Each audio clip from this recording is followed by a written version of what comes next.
Selamat siang Bapak Ibu Guru. Selamat siang. Apa kabar hari ini? Luar biasa. Ya, terima kasih. Nah Bapak Ibu Guru, pada saat ini saya ucapkan terima kasih karena sudah meluangkan waktu dan kesempatan untuk bisa hadir dalam kegiatan berbagi praktik baik tentang budaya positif, di mana budaya positif ini sudah saya dapatkan di dalam pendidikan guru penggerak. Nah Bapak Ibu Guru, saat ini sebelum kita masuk dalam materi, bisakah saya undang semua untuk berdiri? Ya, bisa. Saya harus breathing sedikit. Nah, jadi lakukan apa yang saya sebutkan, tetapi jangan lakukan apa yang saya lakukan. Bisa? Bisa. Oke. Fokus. Fokus semua. Pegang mata. Pegang mata Western. Kan ini masih contoh. Kan Sesuai mulut, kata kunci, lakukan apa yang saya sebutkan, tapi jangan lakukan apa yang saya lakukan. Nah, bisa? Coba sekali lagi. Coba sekali lagi. Angkat tangan kiri.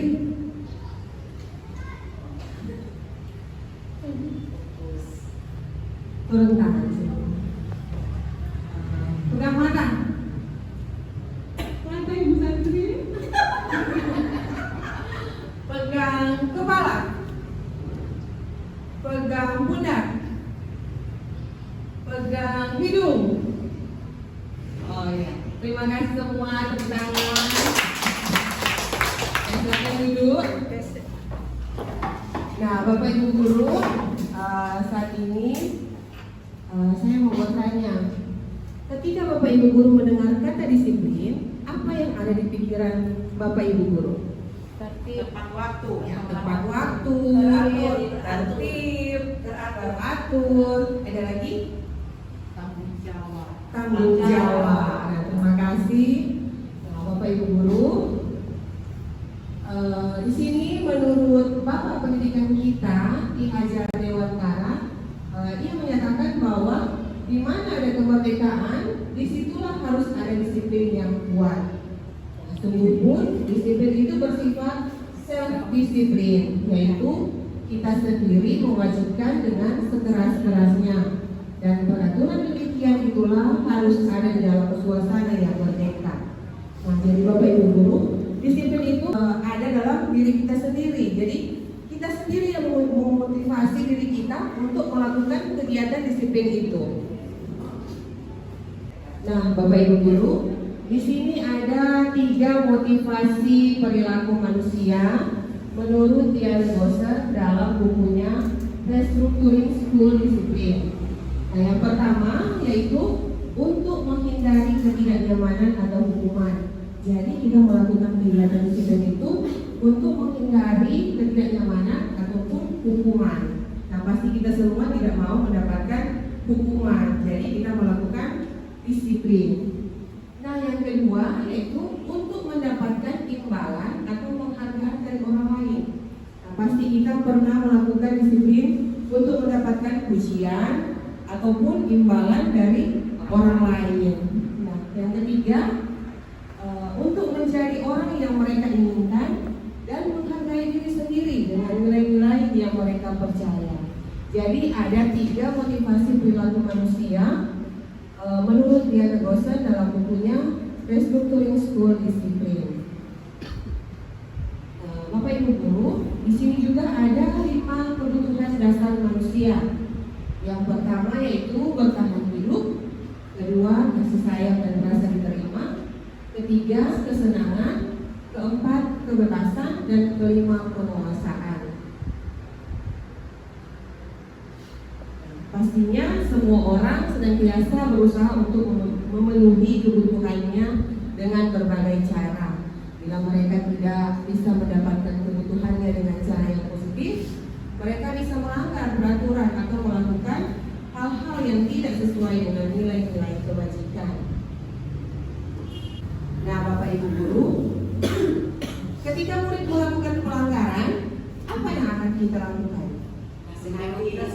Menasihati, memberikan hukuman, memberikan sanksi, apalagi ada memberikan ganjaran, membimbing dia. Ya, terima kasih. Nah, di sini kita akan bahas tentang tindakan terhadap suatu pelanggaran. Ada 3 tindakan terhadap suatu pelanggaran. Yang pertama, hukuman. Ada yang tahu apa yang dimaksud dengan hukuman? Ganjaran. Nah, ketika kita memberikan hukuman kepada anak, apakah anak merasa senang? Ya, kebanyakan tidak. Dan pastinya mereka tidak akan senang, karena semua orang pasti tidak merasa senang ketika mendapatkan hukuman. Nah, tindakan yang kedua yaitu konsekuensi. Nah, yang ketiga yaitu restitusi. Nah, Bapak Ibu, di sini hukuman seperti yang sudah saya katakan tadi, bahwa hukuman itu bersifat satu arah. Itu dari pihak guru yang memberikan, dan murid hanya menerima suatu hukuman tanpa melalui suatu kesepakatan atau pengarahan dari pihak guru, baik sebelum atau sesudahnya. Hukuman yang diberikan ini bisa berupa hukuman fisik maupun psikis.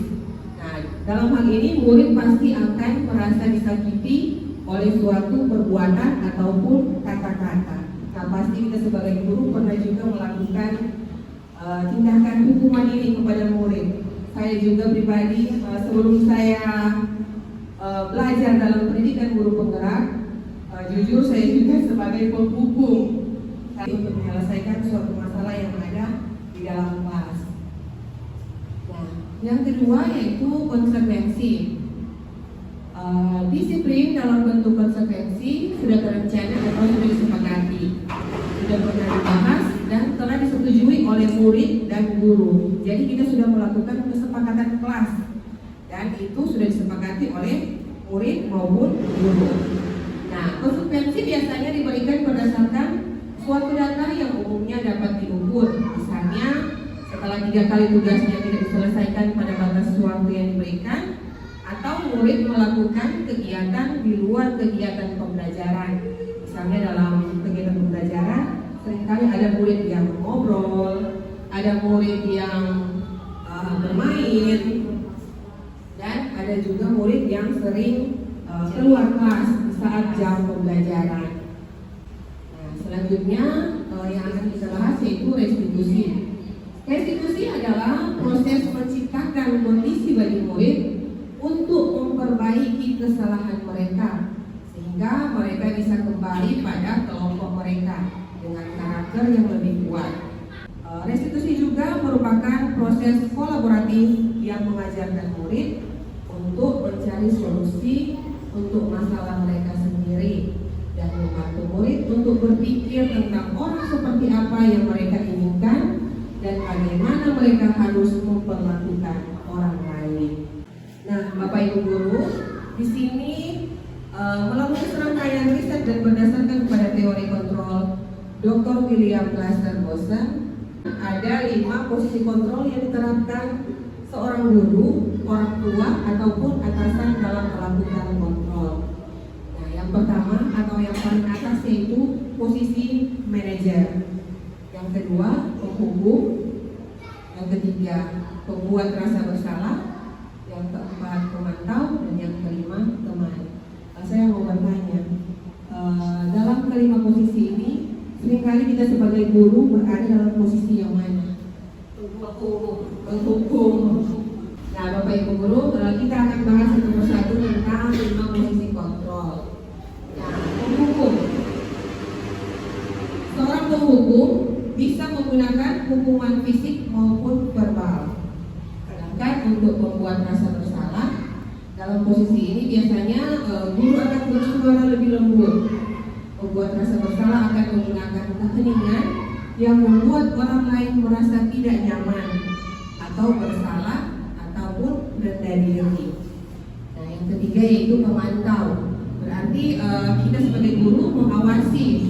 Pada saat kita mengawasi, kita bertanggung jawab atas perilaku orang-orang yang kita awasi. Posisi pemantau ini berdasarkan pada peraturan-peraturan dan konsekuensi. Nah, posisi kontrol yang keempat yaitu sebagai teman. Guru pada posisi ini tidak akan menyakiti murid, namun akan tetap berupaya mengontrol murid melalui persuasi. Posisi teman pada guru bisa negatif ataupun positif. Nah, dan yang terakhir yaitu posisi sebagai manajer. Posisi manajer ini di mana guru berbuat sesuatu bersama dengan murid untuk mempersilahkan murid mempertanggungjawabkan perilakunya.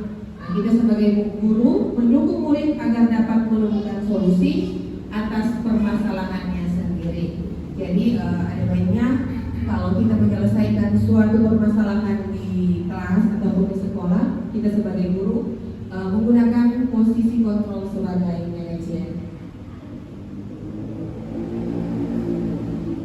Nah, Bapak Ibu guru, di sini ada segitiga restitusi.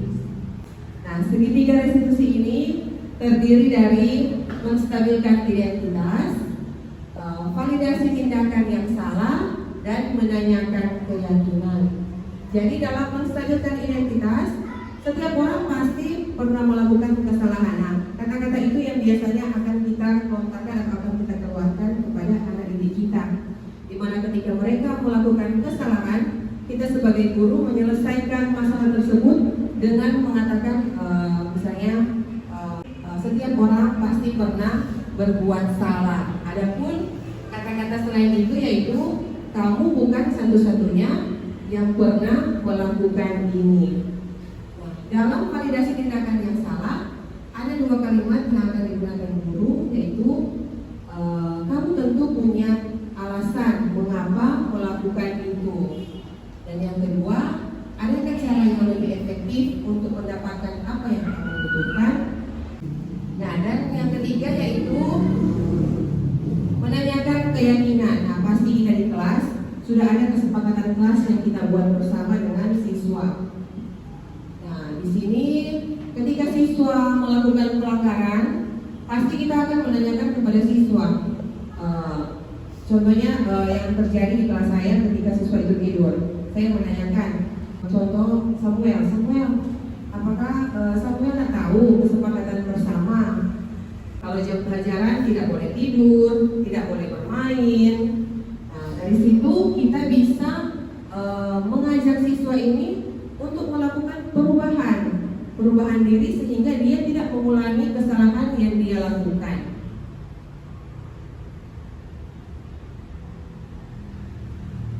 Nah, Bapak Ibu guru, di sini kita akan bahas satu persatu tentang segitiga restitusi.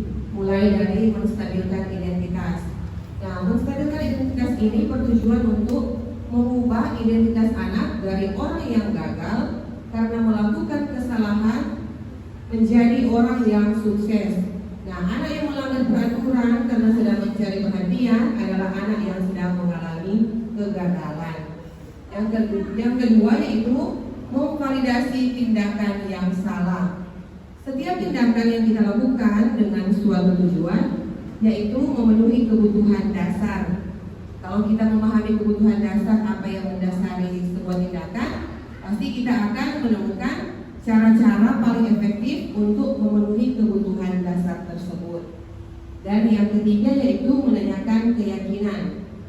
Teori kontrol menyatakan bahwa kita pada dasarnya termotivasi secara internal. Ketika identitas sukses telah tercapai atau langkah 1 dan tingkah laku yang salah telah divalidasi dalam langkah 2, maka anak akan siap untuk dihubungkan dengan nilai-nilai yang dia percaya dan berpindah menjadi orang yang dia inginkan.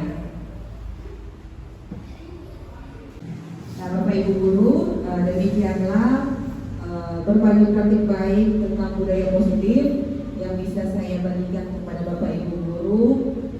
Kiranya budaya positif ini bisa Bapak Ibu guru terapkan di kelas dalam tugas keseharian kita. Nah, terima kasih untuk kehadirannya. Selamat siang dan Tuhan memberkati.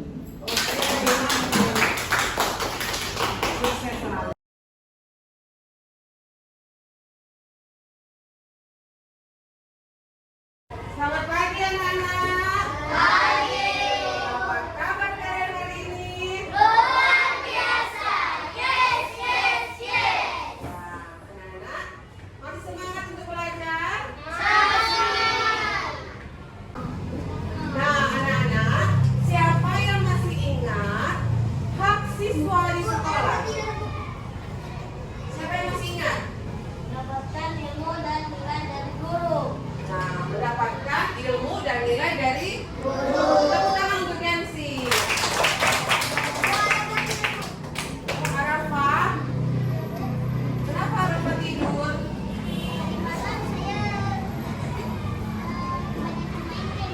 Oh, ini Arafah maju ke depan ya. Arafah, apakah kamu masih ingat kesepakatan kelas yang kita buat bersama? Terus kenapa Arafah tidur di kelas? Arafah, semua orang pasti pernah berbuat salah. Nah, ibu juga pernah berbuat salah. Di sini ibu memanggil Arafah bukan untuk mencari tahu siapa yang salah dan siapa yang benar, tapi kita akan cari solusi bersama supaya kejadian ini tidak terulang kembali. Nah, apa alasan Arafah sampai Arafah tidur jam 2? Oh, dipaksa kakak. Ya. Coba Arafah ingat lagi kesepakatan kelas apa yang kita buat bersama. Iya, selain itu ada apa lagi?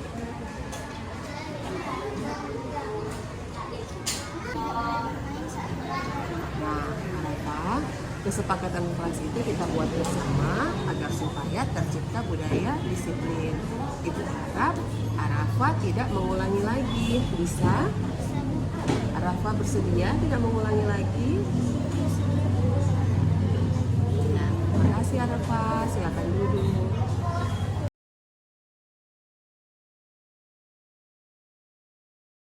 Selamat pagi anak-anak. Pagi. Semangat pagi. Pagi, pagi, pagi. Nah, anak-anak, saat ini kita akan membuat keyakinan kelas atau kesepakatan kelas. Ibu mau tanya, ada yang tahu apa itu kesepakatan? Aturan yang dibuat bersama, Bu. Ya, kesepakatan itu aturan yang dibuat bersama. Jadi aturan yang dibuat bersama antara ibu guru dengan anak-anak sekalian. Nah, tepuk tangan untuk Janis.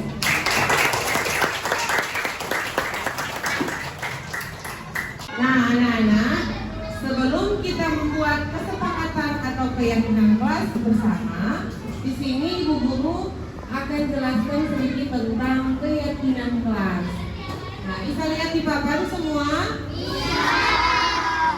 Ada yang bisa bantu ibu untuk baca? Oh, Melin, silakan Melin. Nah, anak-anak yang lain perhatikan ya.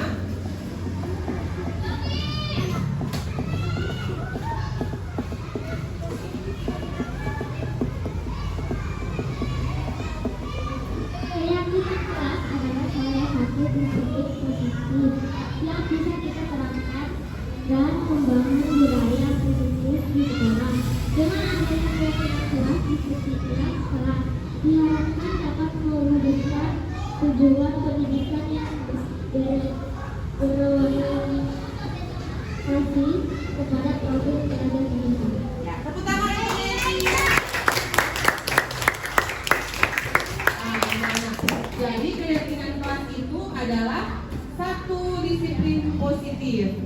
Nah, ibu mau tanya, apa itu disiplin? Apa itu disiplin? Ada yang tahu? Baik, kasih contoh. Kalau kita bercerita pada saat jam pembelajaran, apakah itu termasuk dalam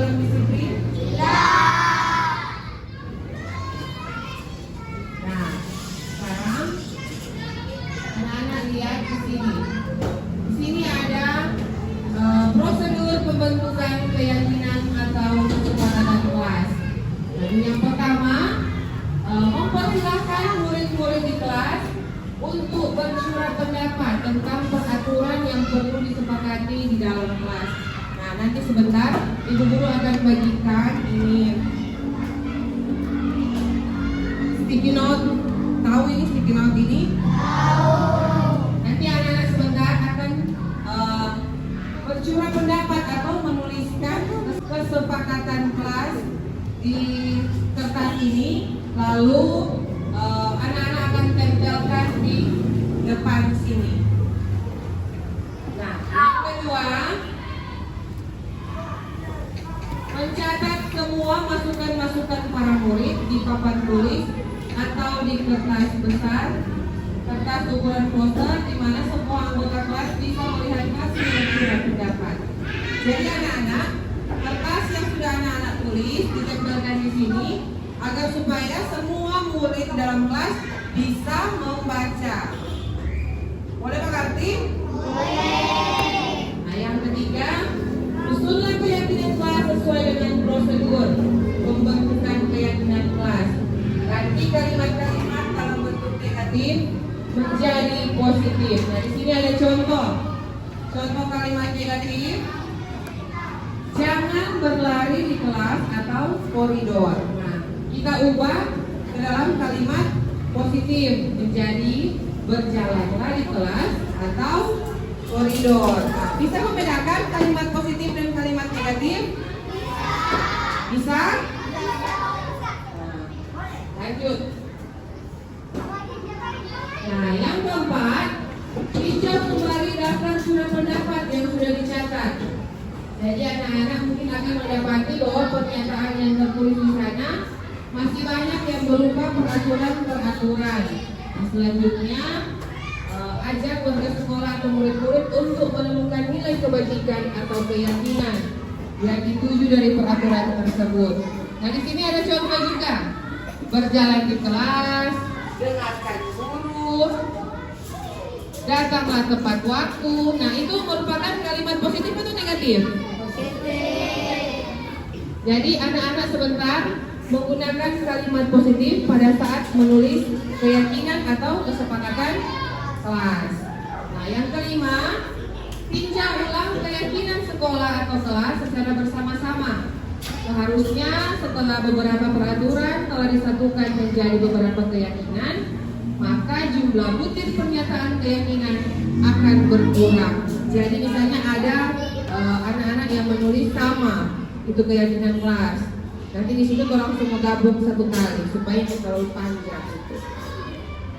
Nah, yang keenam, setelah keyakinan kelas selesai dibuat, maka semua warga kelas dipersilakan meninjau ulang dan menyetujuinya dengan menandatangani keyakinan sekolah atau kelas tersebut, termasuk guru dan semua warga atau murid. Nah, anak-anak, sebentar setelah anak-anak selesai menulis keyakinan kelas, jangan lupa untuk menuliskan nama dan tanda tangan di kertas yang Ibu Guru bagikan. Bisa? Bisa. Nah, dan yang terakhir, keyakinan kelas yang telah kita buat akan kita tempelkan di dinding kelas agar supaya mudah dilihat oleh semua warga kelas. Bisa?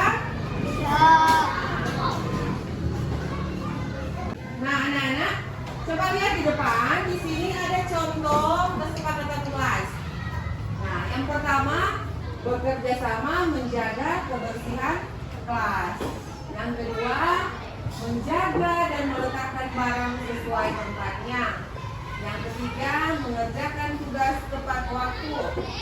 Yang keempat, saling peduli, menghargai dan membantu sama lain.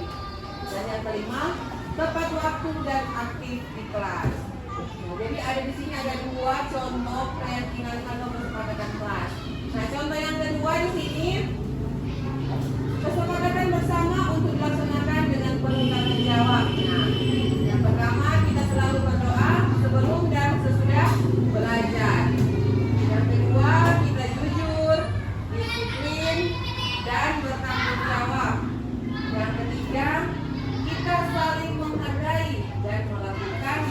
baik. Yang juga ada kita belajar dari kesalahan. Nah, sudah bisa mengerti sampai di sini? Oke, Ibu Guru akan bagikan kertas dan anak-anak silakan menulis keyakinan kelas atau kesepakatan bersama. Jangan lupa tulis nama dan tanda tangan.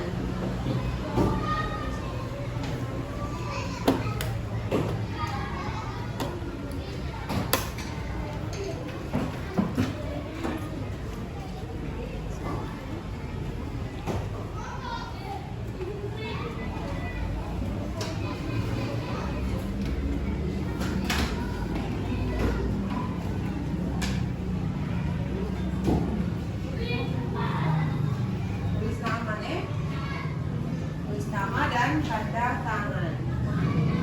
Jadi setiap siswa menulis 2 keyakinan atau kesepakatan kelas.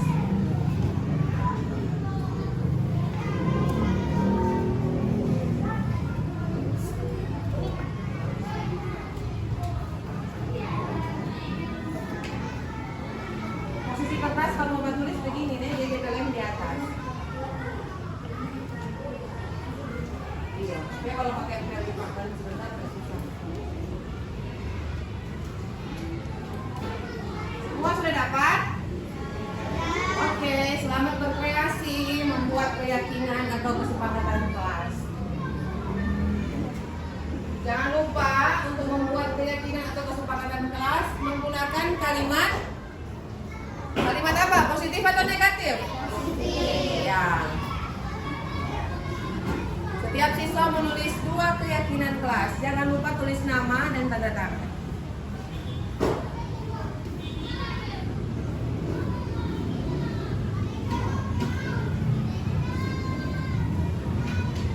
Siapa yang sudah selesai bisa langsung tempelkan di kertas yang ada di papan tulis.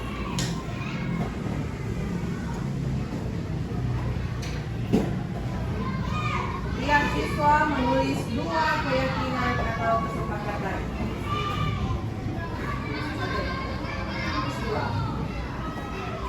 Dua kesepakatan atau keyakinan kelas.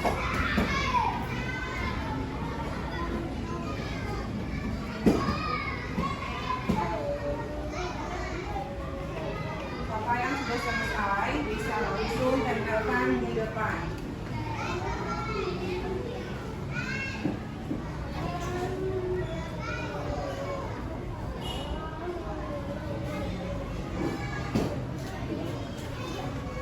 Samuel sudah selesai.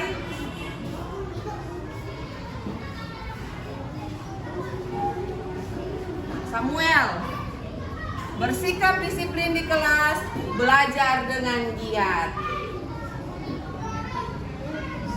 Siapa lagi yang sudah selesai? Silakan tempelkan di depan.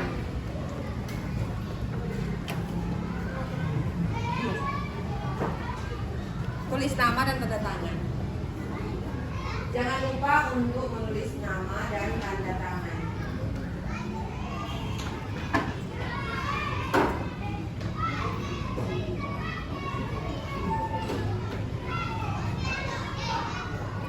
Silakan tempelkan. Ya, Jenis. Disiplin mengumpulkan tugas, menghormati guru.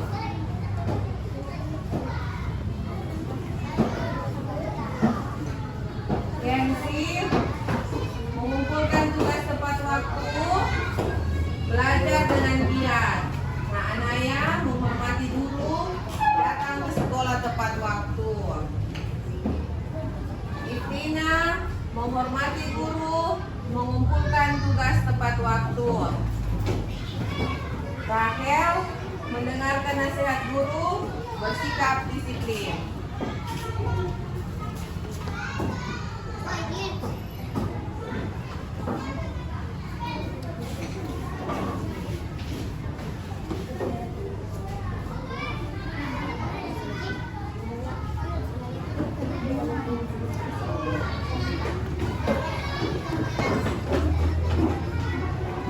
Yang sudah selesai bisa langsung tempelkan.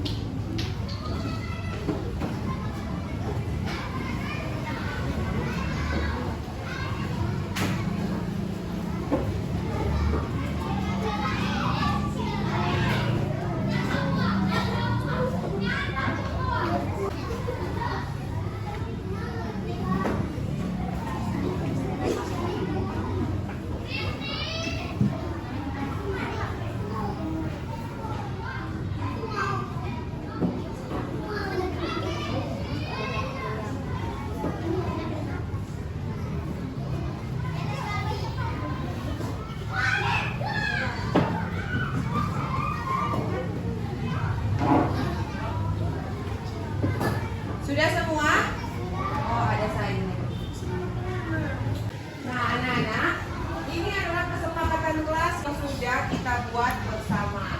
Nah, Ibu harap kesepakatan kelas ini bisa kita jalankan bersama. Dan anak-anak harus ingat apa yang telah anak-anak buat ini harus dijalankan dengan baik.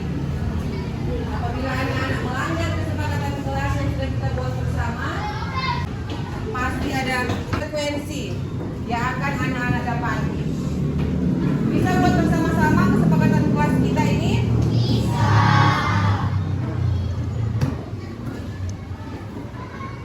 Ya, demikian kegiatan kita pada hari ini. Terima kasih untuk partisipasinya dan